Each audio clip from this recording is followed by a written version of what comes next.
Introducción a la endocrinología.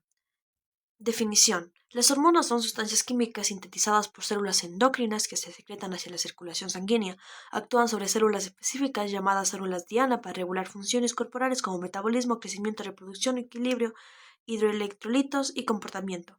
Existen varios tipos de mensajeros químicos en el cuerpo, como neurotransmisores que son liberados en sinapsis por terminaciones nerviosas, las hormonas endocrinas producidas por glándulas o células especializadas que viajan a la sangre a células diana, hormonas neuroendocrinas secretadas por neuronas que también viajan a la sangre a células diana. Las paracrinas o paráquinas, que las citocinas son péptidos secretados al líquido extracelular que pueden funcionar como autócrinas, parácrinas o endócrinas. Aquí tenemos todas las glándulas del cuerpo, que es la hipotálamo, glándula pineal, hipófisis, glándula paratiroides, tiroides, timo, estómago, glándulas suprarrenales, páncreas, riñón, tejido adiposo, intestino delgado, ovarios y testículos. Tenemos el eje que sería sistema nervioso, hipotálamo, hipófisis, endocrino versus nervioso. El sistema endocrino es un sistema de comunicación y coordinación basado en señales químicas, hormonas transportadas por el torrente sanguíneo. Controla procesos de largo alcance y duración prolongada, ejemplo, crecimiento, metabolismo.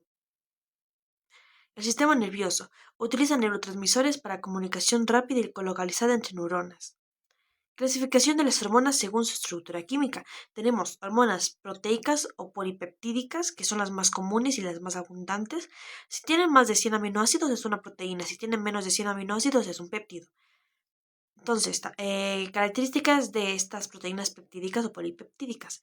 Están formadas por cadenas de aminoácidos, son hidrosolubles, lo cual ayuda a su almacenamiento porque al no ser lipo no pueden pasar las membranas de las células fácilmente. Necesitan vesículas para poder salir por exocitosis. Entonces, con eso sabemos que son hidrosolubles y almacenadas en vesículas. Ejemplos: la insulina, la hormona del crecimiento, la hormona paratiroides y la oxitocina. Tenemos las hormonas esteroideas, las cuales derivan en su mayoría del colesterol. Estas son liposolubles, por lo tanto no necesitan ser almacenadas y son sintetizadas en el retículo endoplasmático liso. Porque ¿qué es lo que precisaba el retículo endoplasmático liso? Pues lípidos, ¿no? Entonces, ejemplos son el cortisol, la aldosterona que da a la suprarrenal, la testosterona, estrógenos y progesterona que da a los ovarios, y la 1,25 dihidroxivitamina D3. Estas tienen una estructura de 3 ciclohexilo y un ciclopentilo, que les hace una estructura única. También tenemos a las hormonas derivadas de tirosina o amina o amínicas, las cuales están derivadas del aminoácido tirosina. Algunas son hidrosolubles y otras liposolubles, ¿no? La liposoluble es la que está producida por la tiroides, que es la tiroxina, la T4, y la triiodotironina, que es la T3. Y las producidas por la suprarrenal, la adrenalina y noradrenalina, son hidrosolubles. Entonces tenemos proteicas o polipeptídicas, hormonas esteroideas y hormonas derivadas de tirosina o amínicas. Notas importantes. No existen hormonas conocidas como ácidos nucleicos o polisacáridos. Las hormonas esteroideas y tiroideas son liposolubles y actúan generalmente sobre receptores intracelulares.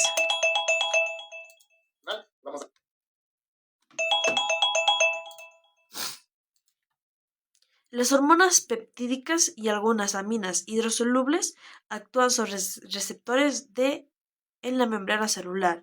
¿Esto por qué? Porque pues al no ser lipo, como dije, no pasa la membrana, necesita quedarse afuera. No es como que puede ir adentro de la célula de todas formas. Hey Google,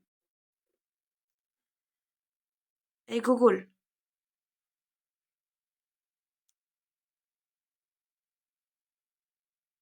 ¿qué significa que no existen hormonas conocidas como ácidos nucleicos o polisacáridos? Como ácido nucleico y como polisacárido.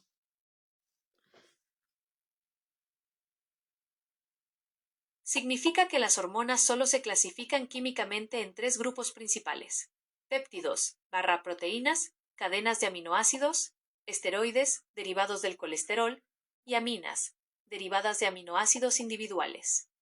Ningún organismo utiliza moléculas de ADN, ARN, ácidos nucleicos, ni carbohidratos complejos, polisacáridos, para sintetizar señales hormonales.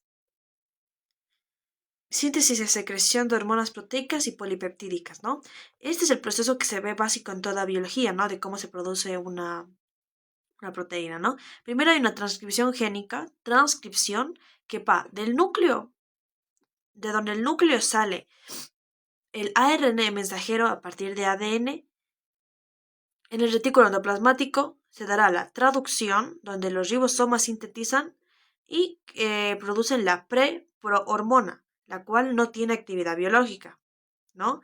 Luego, esta preprohormona se convertirá en prohormona, la cual aún no tiene actividad biológica. La prohormona viaja al aparato de Golgi, donde se empaqueta en vesículas secretoras. Ahí tiene enzimas, ¿vale? Dentro de las vesículas contiene enzimas que dividen la hormona, convirtiéndola en una hormona, la cual ya es activa. La hormona sale del aparato de Golgi y se almacena en la célula, ¿no? Se almacena en la célula hasta que un estímulo, como un aumento de calcio intracelular o un AMP acíclico, provoca la exocitosis y liberación hacia la sangre. Importante. Como dije anteriormente, las hormonas proteicas son hidrosolubles y por ello no pueden atravesar libremente membranas lipídicas, motivo por el cual se almacenan en vesículas. Ahora vamos con síntesis y secreción de hormonas esteroideas. Todas o la mayoría derivan del colesterol, que es el precursor principal. La síntesis ocurre en el retículo endoplasmático liso y las mitocondrias. No se almacenan en vesículas porque son liposolubles y pueden atravesar la membrana por difusión. La célula almacena ésteres de colesterol como reserva de síntesis. Estos ésteres de colesterol son como que se almacena la materia prima, porque las hormonas esteroideas se producen según la demanda. No siempre se están produciendo. Se guarda la materia prima y cuando se necesita, se produce. No se almacena. Ejemplo, cortisol sintetizado en la corteza suprarrenal, importante en la respuesta del estrés. Ahora hablemos de las hormonas derivadas de la tirosina o aminas. Como dije, se dividen en dos. Hormonas tiroideas liposolubles, que es la tiroxina T4 y triiodotironina, la T3, y las hormonas de la médula suprarrenal, que son hidrosolubles, la adrenalina y la noradrenalina. Las hormonas tiroideas se sintetizan en las células foliculares de la tiroides a partir de yodo, y dentro de estas células hay una sustancia líquida llamada coloide.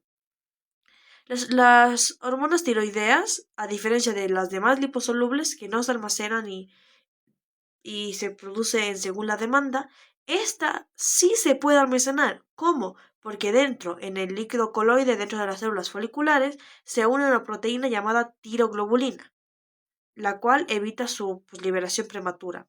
La adrenalina y noradrenalina son hidrosolubles y actúan, como dije, receptores extracelulares. Entonces, veamos aquí un pequeño resumen de lo que tenemos hasta ahora, ¿no? Sabemos que péptidos, polipéptidos hidrosolubles en vesículas secretoras, receptores extracelulares, ejemplo, insulina o la hormona de crecimiento.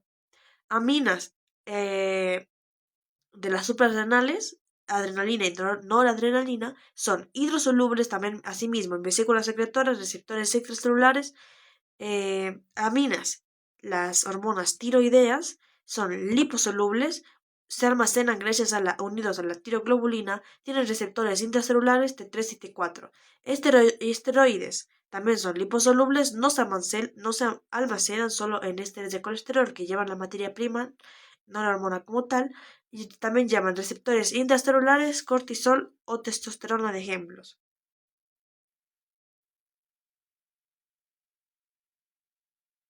Ya. Conceptos clave. Las hormonas hidrosolubles se almacenan en vesículas secretoras y actúan sobre receptores de membrana celular. Las hormonas liposolubles no hace falta que se almacenen en vesículas, atraviesan las membranas y actúan sobre receptores intracelulares que modulan la transcripción génica. Exocitosis es el almacenamiento principal para la liberación de hormonas peptídicas. La síntesis hormonal está regulada por estímulos intracelulares como el aumento de calcio o AMP cíclico. La endocrinología es un campo amplio que requiere estudio sistemático por grupos hormonales y funciones específicas. Como podemos ver y como se dijo anteriormente, el que más, el tipo de hormona que más hay es péptido, péptido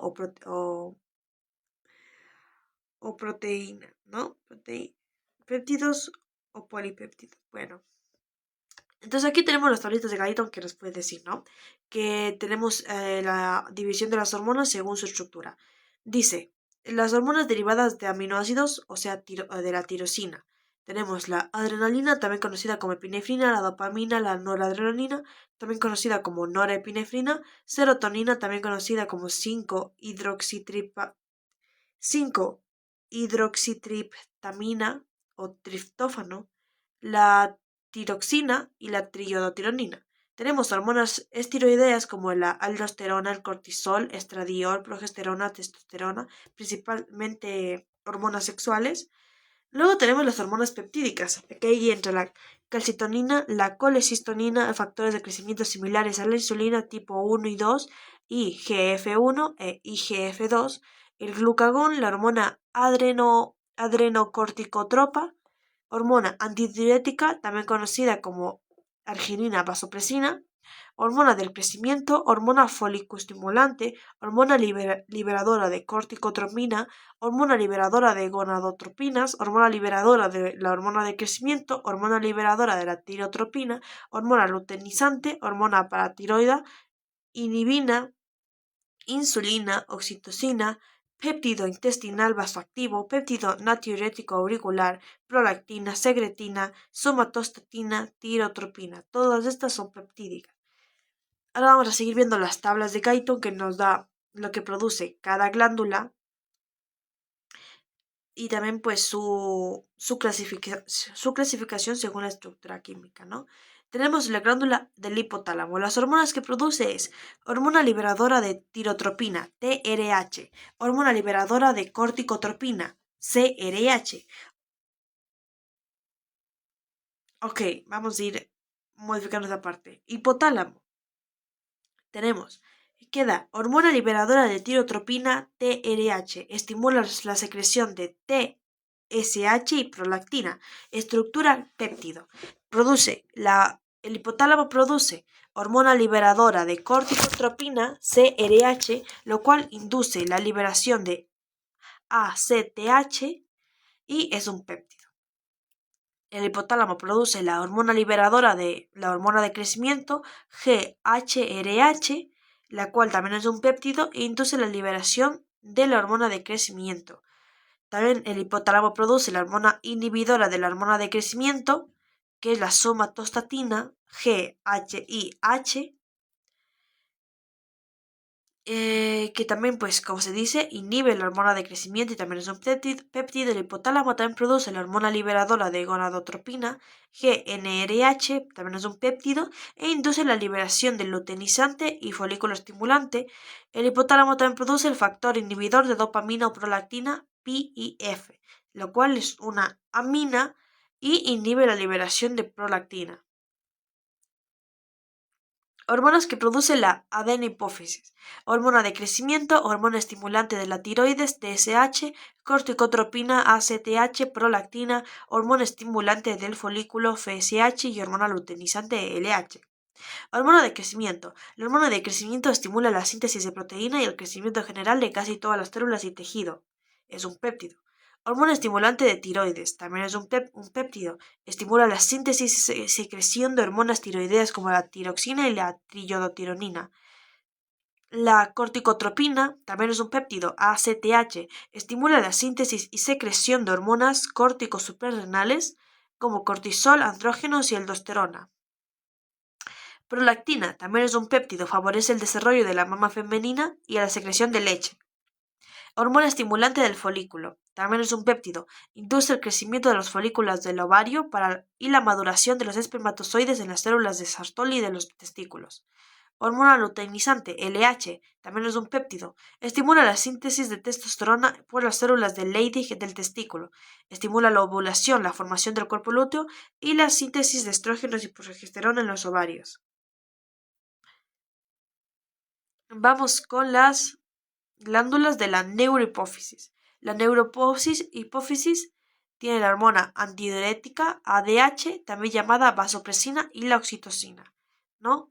La hormona antidiurética es un péptido, incrementa la reabsorción de agua por los riñones e induce la vasoconstricción y aumento de la presión arterial. Oxitocina también es un péptido y estimula la eyección de leche de las mamas y las contracciones uterinas. Tiroides. La tiroides produce la tiroxina T4 y la triiodotironina T3 y la calcitonina. La tiroxina y triiodotironina son aminas, ¿vale? E incrementa la velocidad de las reacciones químicas en casi todas las células y por lo tanto el índice metabólico del cuerpo. Calcitonina. También es un péptido, favorece el depósito de calcio en los huesos y reduce la concentración de iones de calcio en el líquido extracelular. Vamos con las glándulas de la corteza suprarrenal. Produce cortisol y aldosterona.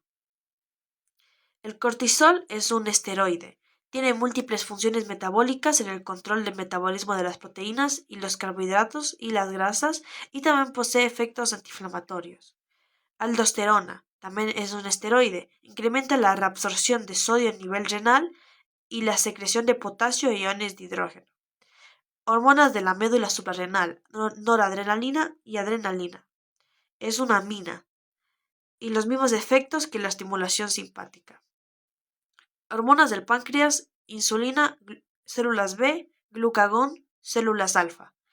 La insulina de células beta, también es un péptido. Favorece el paso de la glucosa al interior de las células y de esta forma controla el metabolismo de los hidratos de carbono. Glucagón, células alfa, es un péptido, incrementa la síntesis y la liberación de glucosa desde el hígado a los líquidos corporales. Paratiroides produce la hormona paratiroidea, PTH. Este también es un péptido y controla la concentración de iones de calcio en el suero por aumento de su absorción intestinal y renal y liberación de calcio por los huesos. Hormonas de los testículos, la testosterona es un esteroide, favorece el desarrollo del aparato reproductor masculino y de los caracteres sexuales secundarios del varón, ovarios, estrógenos y progesterona. Los dos son esteroides. El estrógeno estimula el crecimiento y desarrollo del aparato reproductor femenino, de la mama femenina y de los caracteres sexuales secundarios de la mujer. La progesterona estimula la secreción de leche uterina por las glándulas endometriales del útero y favorece el desarrollo del aparato secretor de la mama. Placenta produce la gonadotropina cariónica humana, la somatomamotropina humana, estrógenos y progesterona. La gonadotropina cariónica humana, HCG, que es un péptido, favorece el crecimiento del cuerpo lúteo y la secreción por este de estrógenos y progesterona. La somatomamotropina humana es un péptido y probablemente ayuda a favorecer el desarrollo de algunos tejidos fetales y de las mamas de la gestante. Estrógenos y progesterona producen los mismos efectos que el estrógeno y la progesterona ováricos. Hormonas del riñón. Produce la renina, la 1,25 dihidroxicolescalciferol y la eritropoyetina. La renina es un péptido. Cataliza la conversión de angiotensinógeno en angiotensina 1. Actúa como enzima. La 1,25 dihidroxicolecalciferol es un esteroide, incrementa la absorción intestinal de calcio y la mineralización del hueso. Eritropoyetina es un péptido, incrementa la producción de eritrocitos. Hormonas del corazón. Produce el péptido natriurético auricular PNA. Es un péptido, incrementa la excreción de sodio por los riñones y reduce la presión arterial. Hormona del estómago, la gastrina. Estimula la secreción de ácido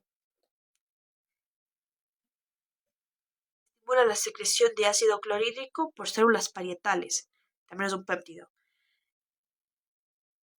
Hormonas del intestino delgado es la secretina y la colecistocinina. La secretina es un péptido, estimula la liberación de bicarbonato y agua en las células acinares del páncreas. La colecistocinina es también un péptido, CCK, estimula la contracción de la vesícula biliar y la liberación de enzimas pancreáticas. Y por último, los adipocitos. Su hormona es la leptina, es un péptido y inhibe el apetito y estimula la termogenia. La estructura química de las hormonas determina su almacenamiento, transporte y mecanismo de acción, lo que a su vez condiciona la regulación fina de las funciones fisiológicas que controlan. El control, transporte y aclaramiento de las hormonas son procesos fundamentales que regulan la concentración y duración de la acción hormonal en el organismo, asegurando respuestas fisiológicas adecuadas y adaptativas según las necesidades del cuerpo. Generalidades. Concentraciones hormonales en la sangre circulante. Sus valores son bien reducidos y oscilan entre un picogramo, y algunos microgramos. El ritmo de secreción hormonal son muy pequeños y se miden de miligramos a micrómetros por día. Aquí tenemos una tablita donde nos dice que un miligramo es igual a 0,001 gramos, un microgramo es igual a 0,000001 gramos, un nanómetro Ng es igual a 0,000000001 gramos y un picómetro Pg es igual a 0,00000000001 gramos. Vamos con el control hormonal. La secreción hormonal está regulada por mecanismos que garantizan un control preciso y dinámico. Los principales tipos de control son el control nervioso y el control por retroalimentación o feedback. El control nervioso es la estimulación directa por el sistema nervioso que induce la secreción hormonal. Ejemplo, el estímulo simpático activa la médula suprarrenal para liberar adrenalina y noradrenalina. Y control por retroalimentación feedback es el mecanismo donde la concentración hormonal regula su propia secreción, ya sea inhibiéndola o estimulándola. Retroalimentación negativa. La retroalimentación negativa produce un efecto contrario al estímulo inicial manteniendo la homeostasis. Es el mecanismo más común y esencial en el organismo. Si la concentración de una hormona aumenta, se inhibe su secreción. Si disminuye, se estimula su secreción. Ejemplo. Control de la glicemia. Si hay un aumento de glucosa, el páncreas secreta insulina, la glucosa entra a las células y eventualmente disminuye la glicemia. Y viceversa. Si hay una disminución de glucosa, el páncreas secreta glucagón, el glucógeno se convierte en glucosa, haciendo el proceso de glucogenólisis y aumenta la glicemia. Otro ejemplo es hipotálamo hipófisis tiroides. El hipotálamo libera TRH, hormona liberadora de tirotropina. Estimula la hipófisis para liberar TSH, hormona estimulante de tiroides. Estimula la tiroides para producir hormonas tiroides y estimula la tiroides para producir hormonas tiroideas. El aumento de las hormonas tiroideas eventualmente inhibe a la TRH y a la TSH. Una disminución las estimula. Y si hay una disminución de esta, pues hay una estimulación. Retroalimentación positiva. La retroalimentación positiva amplifica el estímulo inicial generando un ciclo de aumento progresivo. Menos común que la negativa, el estímulo inicial provoca un efecto que aumenta aún más este estímulo, formando un círculo vicioso. Ejemplos: hormona luteinizante, LH y estrógenos. Estrógenos aumentan la secreción de LH antes de la ovulación. La luteinizante estimula la síntesis de más estrógenos en los ovarios, que a su vez aumentan más la secreción del luteinizante. Este ciclo continúa hasta alcanzar niveles altos de luteinizante que desencadenan la ovulación. Otro ejemplo, la coagulación sanguínea. La trombina activa el factor V, que a su vez genera más trombina, amplificando la formación del coágulo. Hay que tener en cuenta que existen variaciones cíclicas en la liberación hormonal. La secreción hormonal no es constante, sino que presenta variaciones periódicas influenciadas por cambios estacionales, etapas de desarrollo y envejecimiento, ciclos diurnos y nocturnos como el ciclo circadiano, ciclos de sueño. Ejemplos: el cortisol tiene sus máximos niveles alrededor de las 8 de la mañana y sus mínimos niveles entre la medianoche y las 4 a.m. Y la insulina aumenta después de la digestión de alimentos. Transporte hormonal en la sangre. Las hormonas se clasifican según su estructura química en péptidos y catecolaminas y hormonas tiroideas y esteroides, como vimos anteriormente. Los péptidos y catecolaminas son hidrosolubles y circulan libres disueltas en el plasma, como la insulina, adrenalina y noradrenalina. Y las hormonas tiroideas y esteroides, al ser liposolubles, tienen que estar unidas a proteínas plasmáticas específicas, proteínas transportadoras, haciendo que estas hormonas carezcan de actividad biológica hasta que se disocien de las mismas. Ejemplo, la tiroxina, cortisol y estrógenos. Solo las hormonas libres, o sea, las que no están unidas a proteínas, pueden ejercer acción biológica. La unión a proteínas plasmáticas retrasa la eliminación de la hormona, prolongando su vida en sangre. Ejemplo, más del 99% de la tiroxina está unida a proteínas plasmáticas. Tiroxina o TBG, la transtirretina y la albúmina, una vez que la hormona sale a la sangre. La tiroglobulina actúa dentro de la glándula tiroides, en el coloide, como almacén matriz de las hormonas tiroideas, no como proteína transportadora en el torrente sanguíneo. Aclaramiento hormonal. La concentración de una hormona en sangre depende de dos cuestiones. 1. Ritmo de secreción hacia la sangre. 2. Velocidad de aclaramiento e eliminación de la hormona al plasma. ¿Qué es el aclaramiento? Al igual que vimos en el renal, es la tasa de aclaramiento metabólico, es el volumen de plasma que se limpia completamente de la hormona por unidad de tiempo, ¿no? ¿Y cuál es la fórmula de la tasa de aclaramiento metabólico? Es tasa de aclaramiento metabólico igual a velocidad de desaparecimiento de la hormona en el plasma sobre concentración de la hormona en cada mililitro de plasma. Hay muchos mecanismos de eliminación hormonal. Puede ser destrucción metabólica en tejidos, unión y almacenamiento en tejidos, excreción hepática bilis y excreción renal orina. Diferencias según tipo de hormona. Péptidos y catecolaminas. Sabemos que estos circulan libre por la sangre porque son hidrosolubles. Tienen una vida media aproximada muy corta, de menos de un minuto, como la angiotensina 2. Esto es porque al estar libres en la sangre y al ser hidrosolubles se degradan rápidamente por enzimas en sangre o tejidos. Esteroides suprarrenales. Esta tiene una vida media próxima de 20 a 100 minutos. Permanecen más tiempo debido a la unión de proteínas. Y las hormonas tiroideas es de 1 a 6 días, unión a proteínas plasmáticas que prolonga su vida. La unión a proteínas no permite acción directa, pero prolonga la Por si hay duda del cuadro que dice péptidos y catecolaminas, las catecolaminas son producidas por la médula suprarrenal, que es la adrenalina y la noradrenalina, que dura menos del minuto, y la corteza suprarrenal produce los esteroides, ¿ok? Como el cortisol y la aldosterona, que duran de 20 a 100 minutos.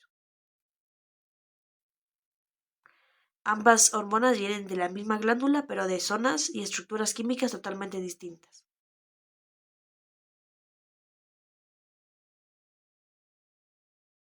Mecanismos de acción de las hormonas y receptores hormonales. Toda hormona inicia su acción uniéndose a un receptor específico. Sin receptor específico, la célula no responderá a la hormona.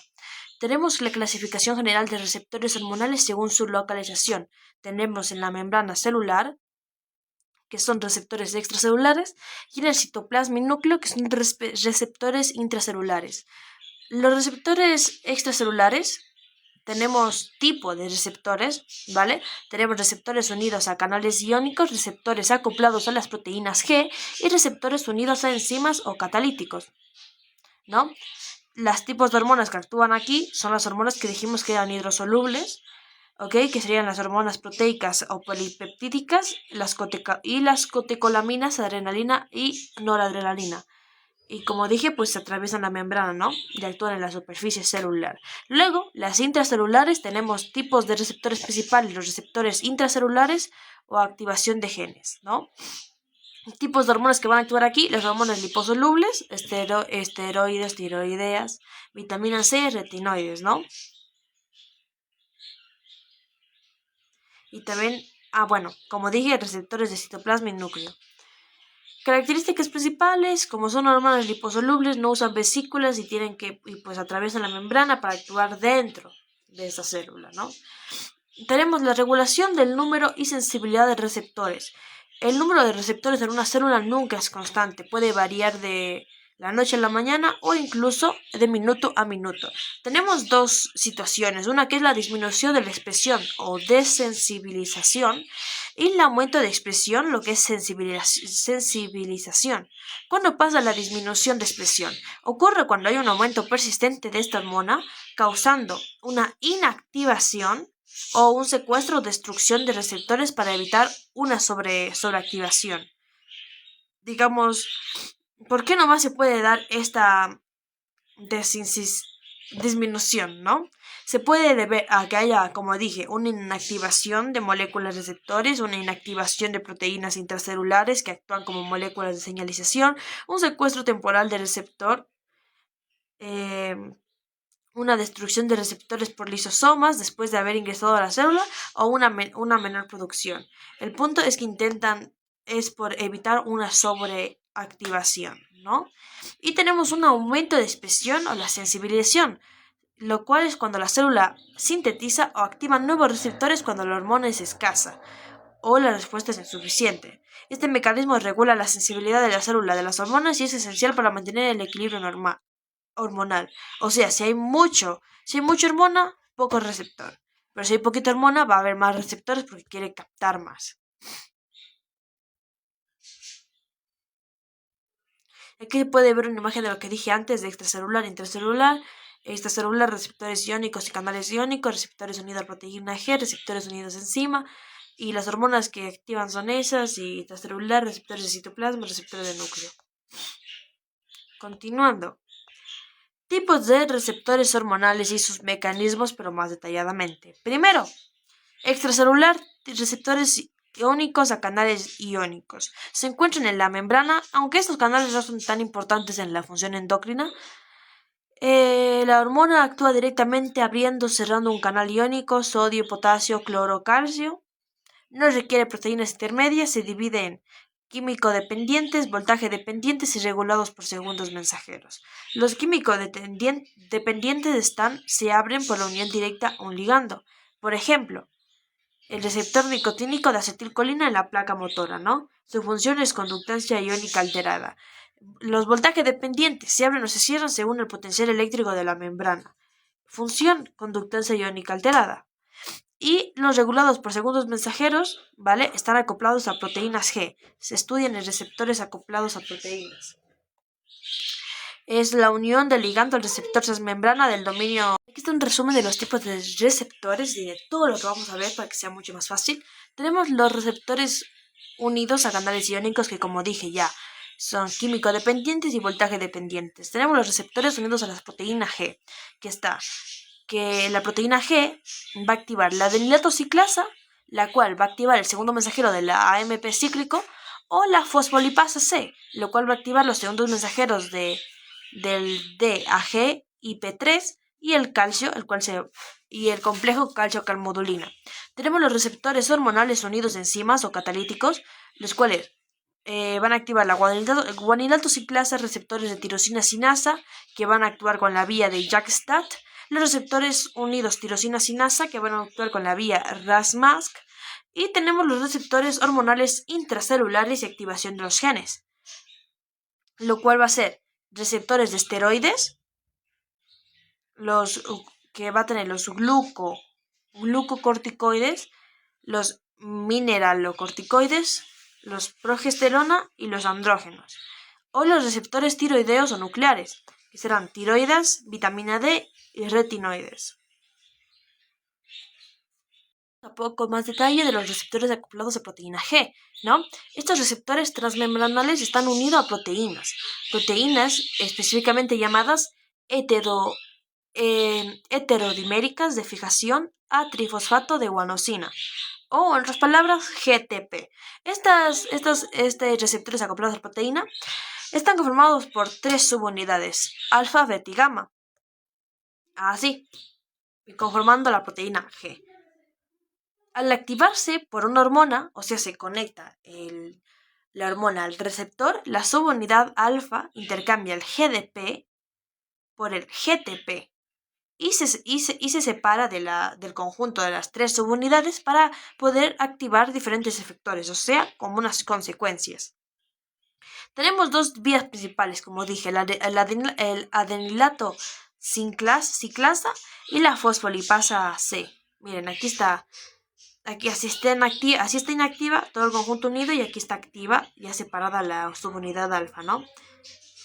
Y para desactivarse, esta tiene pues actividad GTPasa, que hace que pues la fosforila y pues la desactiva.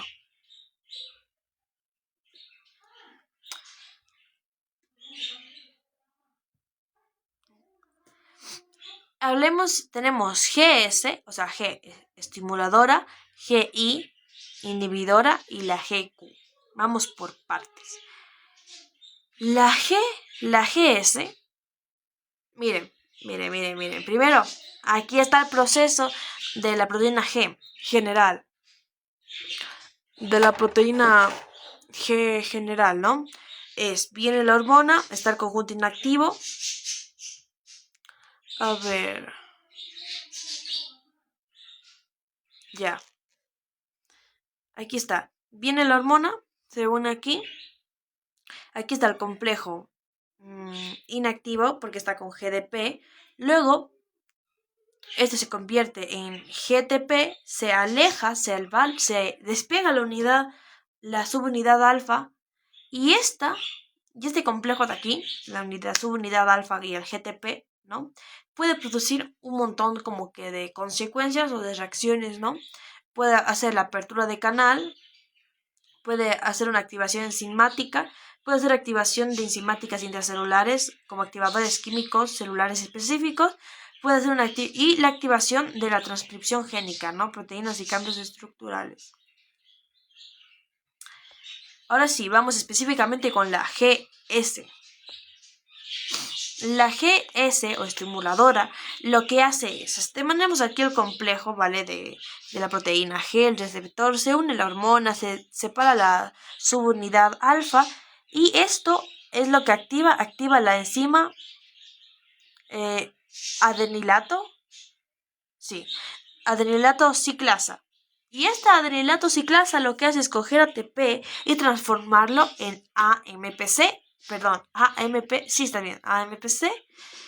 Y esto, el AMPC, es dicho como segundo mensajero. ¿Vale? El segundo mensajero lo que hace es que va a activar la proteína sinasa dependiente de AMPC, conocida con su abreviatura de PKA o PK.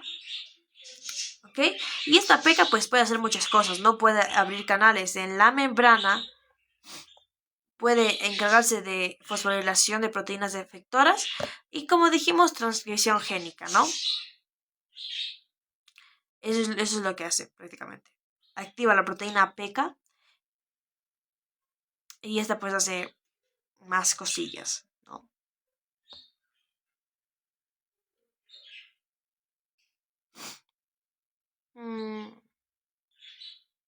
Ok. De ahí tenemos la GI. La GI es lo mismo, trabaja con el adenilato ciclasa, pero trabaja de manera inhibitoria, no estimuladora, ¿no? Aquí tenemos el cuadrito, ¿ok? Está el conjunto, se une la hormona, se separa la subunidad y corta la adenilato ciclasa. Por lo tanto, hay una disminución de... A ver, entra la hormona, se separa la subunidad alfa. Hay una disminución de AMP cíclico, por lo tanto, no se activa la adenilato ciclasa. ¿Y esto qué produce? Al ser inhibitoria, abre canales de potasio, creando una hiperpolarización y todo lo que conocemos de potencial de acción. Esto es importante en los receptores mustarínicos tipo 2 del corazón. Y ahora vamos con la GQ, ¿ok? La GQ es lo mismo, pero en vez de la adenilato ciclasa trabaja con la fosfolipasa C. Vamos a ver. Aquí. Proteína Q. Como dije, está el conjunto aquí, llega la hormona, se separa la subunidad, trabaja la fosfolipasa C, activa la enzima fosfolipasa C, y lo que hace esto es coger un lípido de la membrana, en este caso un fosfolípido que está aquí, y lo que hace es dividirlo en dos, dividiendo dividiendo, hay un nombre. Mm, acá está. La fosfolipasa C hidroliza un fosfolípido de la membrana Pi y P2 en 2 segundos mensajeros. En DAG, que es diacilglicerol, el cual abre canales de calcio en la membrana y activa la proteína sinasa C, o sea PKC. Y también divide en IP3, que es inositol trifosfato, el cual libera calcio desde el retículo endoplasmático, sarcoplasmático y las mitocondrias. Y luego, ¿cuál es el tercer mensajero? El calcio, el cual se une a la calmodulina y funciona como segundo mensajero para la contracción muscular. Mm, específicamente desde el músculo liso vascular, ¿no? Que es lo que se ve aquí en el cuadrito, ¿no? Separa, hay el DAG, que es el diaglicerol, y el IP3, que es trifosfato de inositol. El DAG abre canales en la membrana y activa la PQC, y el IP3 se encarga de canales en el retículo sarcoplasmático y la mitocondria, ¿no? Aquí hay un pequeño resumen, ¿vale? Ah, y también del diaglicerol sale el ácido araquidónico, lo cual es importante en procesos de inflamación. Aquí es lo mismo en una tablita y hay que tener detalles importantes sobre el AMPC cíclico, ¿no? La adenilato ciclasa convierte ATP en AMP cíclico, como dije anteriormente. El AMP cíclico activa la PKA, proteína dependiente de AMP cíclico, que fosforiliza proteínas diana en el citoplasma y puede activar transcripción génica, lo que ya dije. Y esto tiene cómo se desactiva el AMP cíclico. Hay algo que se llama la fosfodiesterasa, lo cual degrada el AMP cíclico para regular la señalización. Hey Google,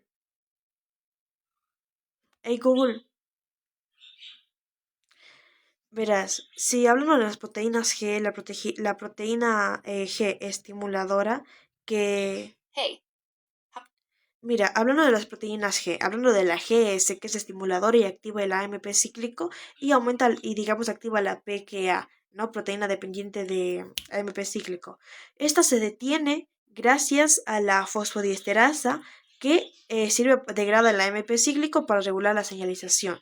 Pero entonces, ¿por qué existe la proteína G inhibidora que disminuye el AMPC cíclico y hace que no activa la enzima adeninato sinclasa para las demás funciones que tiene que hacer, abriendo canales de calcio? ¿Por qué existe la G inhibidora si existe el fosfodiesterasa o al revés, viceversa? ¿Por qué existe el fosfodiesterasa si existe la G inhibidora?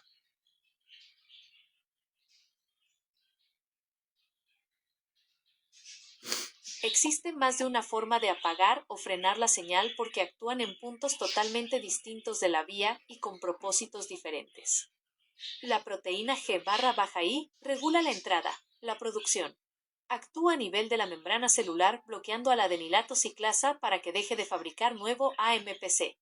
Es el freno de mano que impide que la célula siga respondiendo al estímulo inicial. La fosfodiesterasa, PDE, regula la salida, la eliminación. Actúa en el citosol, destruyendo el AMPC que ya fue sintetizado. Es la encargada de limpiar la casa para que los niveles vuelvan a cero y la proteína quinasa A, PKA, se desactive. Razones clave de por qué coexisten. Fineza y ajuste continuo.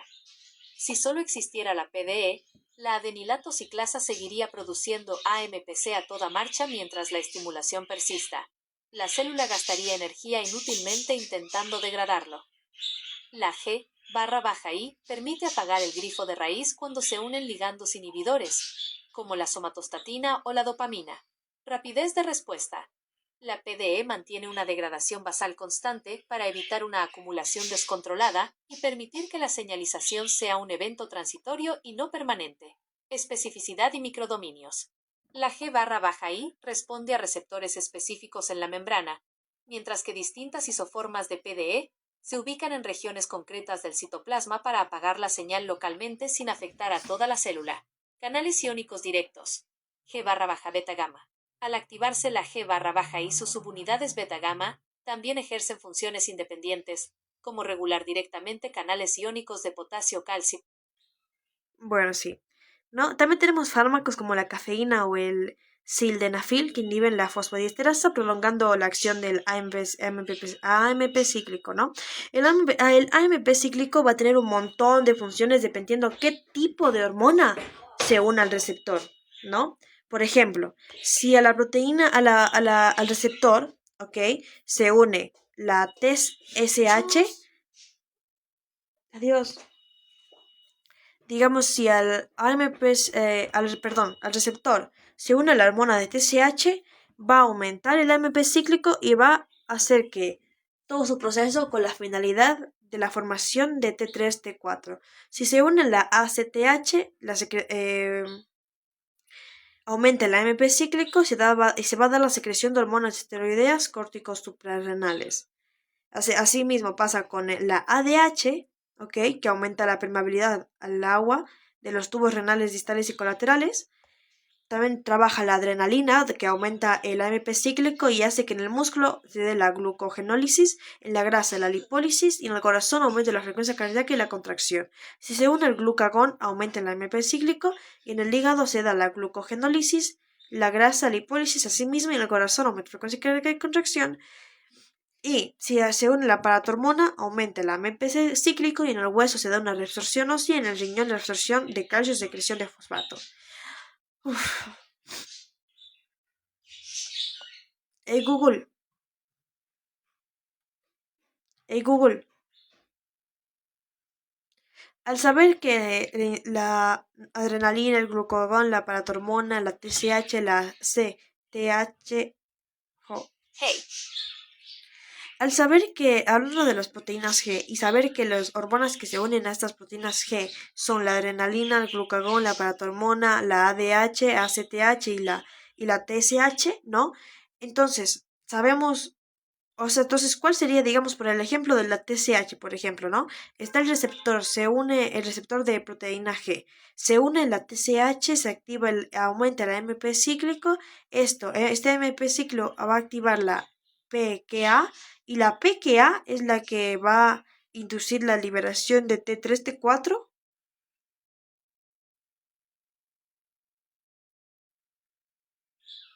El mecanismo que describes es correcto en su mayor parte pero tiene un matiz importante en el paso final.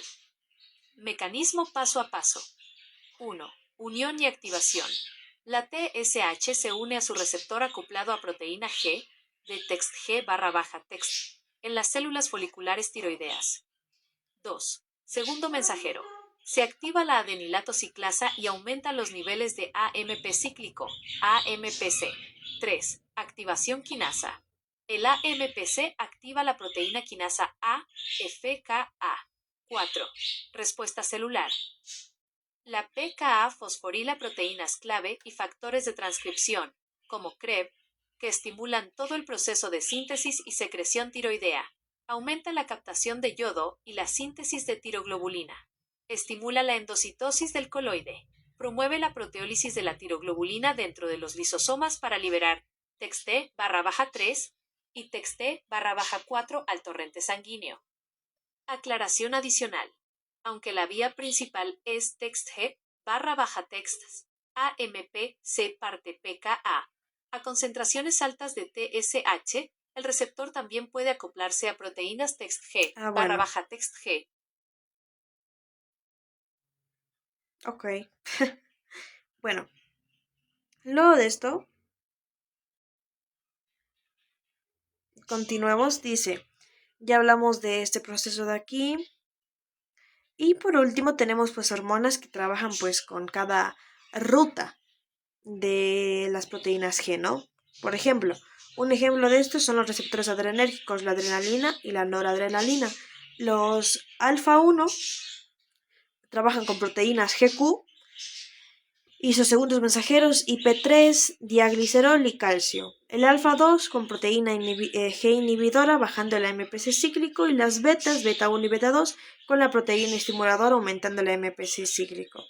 Acá abajo también tenemos hormonas, digamos, hormonas que utilizan el sistema de la adenilato ciclasa, AMPC, es la angiotensina 2, células epiteliales, la calcitonina, la catecolamina, receptores beta, la corticotropina, ACTH, la gonadotropina cariónica humana, HCG, el glucagón, la hormona estimulante del folículo, FSH, hormona estimulante de la tiroides, TSH, hormona liberadora de corticotropina, CRH, hormona luteinizante, LH, hormona paratiroidea, PTH, secretina, somatostatina, vasopresina, receptor V2, células epiteliales.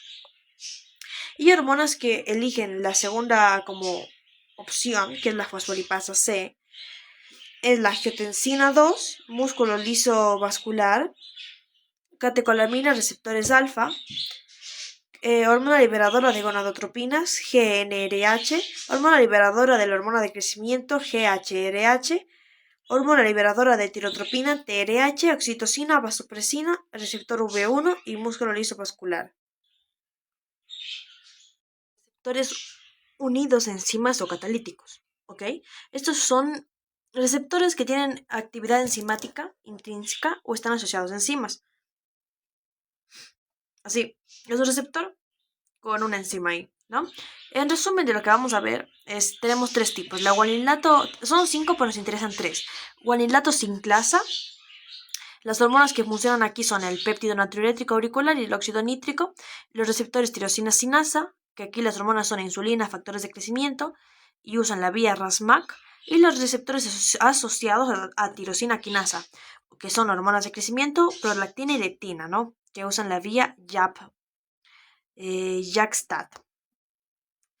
Lo mismo, acá es otro cuadrito y vamos viendo una por una. La guaninato sinclasa es el tipo de receptor. La enzima a la que está anclada es la receptor, enzima, y la enzima es el guaninato sinclasa, ¿no? Aquí está. Tenemos el receptor, la guaninato sinclasa, se une la hormona y la guaninato sinclasa va a convertir GTP a GMPC y este GMPC va a cumplir una acción específica. Por ejemplo, si se une el óxido nítrico va a haber relajación del músculo liso. Si se une el péptido natriurético auricular, PNA, va a haber una estimulación de la diúresis. Y si se une una rodopsina, va a haber una captación de estímulos luminosos. Luego tenemos los receptores de tirosina quinasa. ¿Cómo funciona esto? ¿No? Los receptores de tirosina quinasa tienen dos subunidades. A ver dónde está.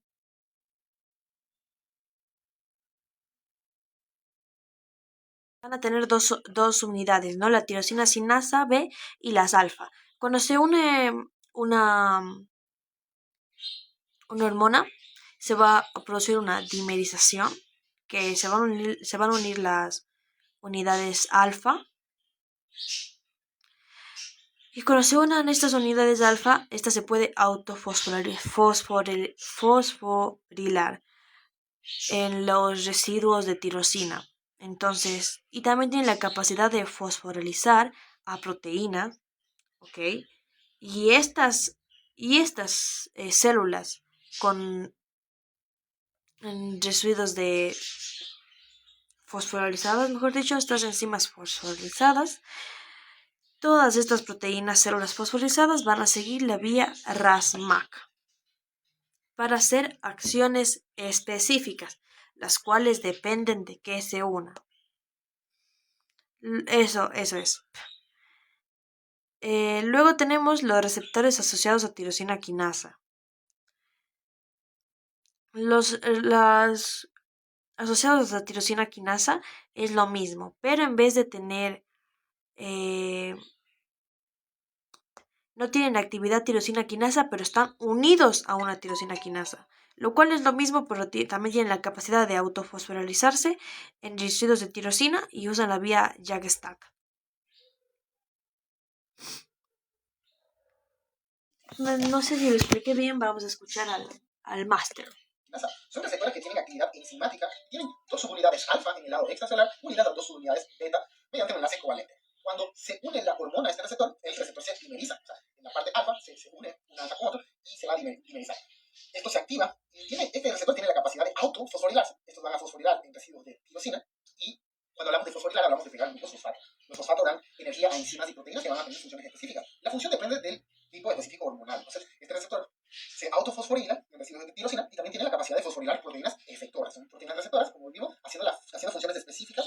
Y estas células receptoras pueden tener muchas funciones: activar canales, pueden activar la fosfolipasa A, viajar al núcleo, haciendo que se expresen genes, etcétera, etcétera. Es más complejo, pero normalmente los receptores unidos, o sea, los receptores que tienen actividad tirosinquinasa, van a realizar sus funciones a través de la vía RAS-MAP o MAP-quinasa, ¿no? Con la proteína RAS y la MAS, o sus siglas en inglés, Mitogen Activate Protein Kinasa, o en español, protein kinasa activado por mTOR. Ahora, tenemos los otros, que son los receptores que no tienen actividad tirosinquinasa, pero están unidos a tirosinquinasa. Es lo mismo, tienen la capacidad de autofosforilarse en residuos de tirosina. Ya, eso. Y luego viene ya tenemos esa parte, ¿no? Ya tenemos los receptores unidos a enzimas o catalíticos, que tenemos en cuenta que también son extracelulares. Y ahora vamos con los receptores intracelulares, citoplasma y núcleo, ¿no? Actúan con hormonas liposolubles, obviamente, porque tienen que atravesar la membrana. Por difusión simple tenemos los tipos de receptores: son las esteroideas, las hormonas tiroideas y los retinoides. ¿Cómo funciona esto? Otra cosa, antes de pasar el tema, los receptores de tirosina quinasa, las hormonas que están ligadas es la insulina y factores de crecimiento. No, sí dije eso. Y receptores asociados a tirosina quinasa es las hormonas de crecimiento, prolactina y leptina. Ok, sí dije eso, muy bien. Ahora sí, con los receptores intracelulares. ¿Cómo funcionan las esteroideas? Las esteroideas tienen su receptor en el citoplasma y luego entra al núcleo. O sea, que el proceso es: primero, la hormona difunde y se une a una proteína receptora específica en el citoplasma. Segundo, el complejo hormona-receptor difunde y se transporta al núcleo. Elemento de respuesta a la hormona, promotor ADN. 3. Complejo se une a regiones específicas del ADN activando la transcripción. 4. El ARN mensajero difunde al citoplasma y activa la traducción de ribosomas. Ese es el proceso de los esteroides. Y las hormonas tiroideas y los retinoides tienen los receptores en el núcleo. Algunos citoplasmáticos, pero mayoritariamente en el núcleo, ¿no? Tienen una unión directa al núcleo o formación de complejo citoplasmático que entra al núcleo. Bueno, es unión directa al núcleo, ¿ya? Aquí se puede ver cómo hay receptores de retinoides dentro del núcleo y receptor de hormona tiroidea. Los tipos de hormonas esteroideas que siguen esta ruta es los glucocorticoides, los mineralocorticoides, la progesterona, andrógenos, las tiroideas, la T3, T4.